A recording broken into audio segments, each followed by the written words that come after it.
Hello, my name is Abhi and I'm an incoming senior at St. Francis High School.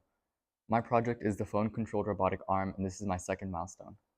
So for the second milestone, I worked on the code and the last milestone was getting it mechanically assembled, while this milestone was to help the software and to help it fully be functional. So I'm going to be going over the different parts of the code followed by the demo. So for the setup function, what I'm doing is that I'm telling the computer that different pins for the servos are attached to different digital inputs. And once I get that set up, I'm saying that when I start the robot, I need it to go to its base position, which is where every servo is rotated at a 90-degree. The way that servos work is that they go from a 0 to 180 degree, and 90 degrees right in the middle, which is their base position. From there, it's easy to control because you have range of motion to both sides. And then next, it goes into a basic loop where it checks whenever the joystick is moved, it checks initially to see, to clear the condition whether the robot is already at 0 or 180.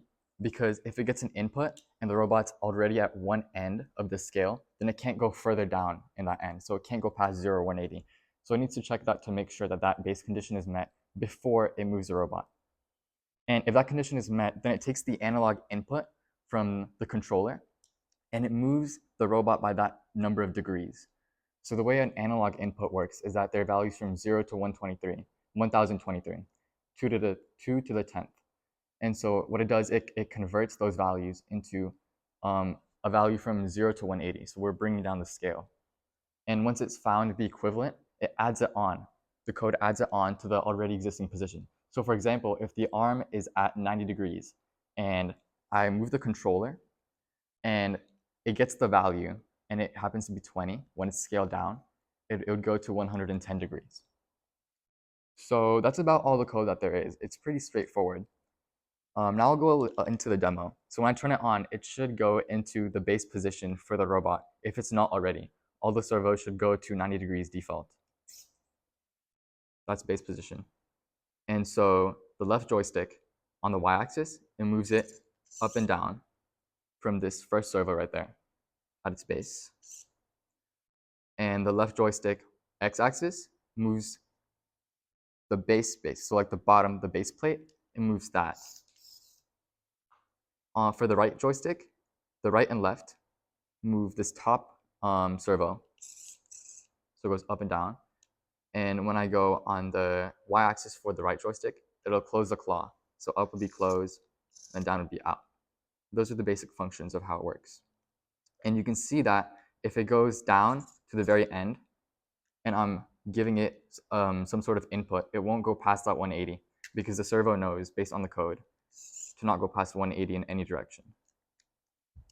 And so the challenges for this were mainly that I had to make sure that the code worked smoothly throughout, and through the start and the middle, I couldn't get it to smoothly work for all the servos. Some originally worked, but others had problems. I had to get it fixed so that it would work consistently for the entire robotic arm. So I had to find a solution that not only took into account a couple of these servos, but all of them at every point in time when the remote was pressed or moved. And the second challenge was the hardware. Again, it started to, while the servos moved, it started to wear and tear, and I had to make sure that I got the right servos replaced, and I had to make sure that everything was in good condition. Other than that, it was pretty straightforward. And coming up next, I'm gonna program the app on the phone. I'm gonna make an app on the phone that basically allows me to control it instead of this remote. So it's a handheld device with a Bluetooth connector, and I won't need any wiring to move the robot, and it'll be a lot easier and more efficient to do. Thank you.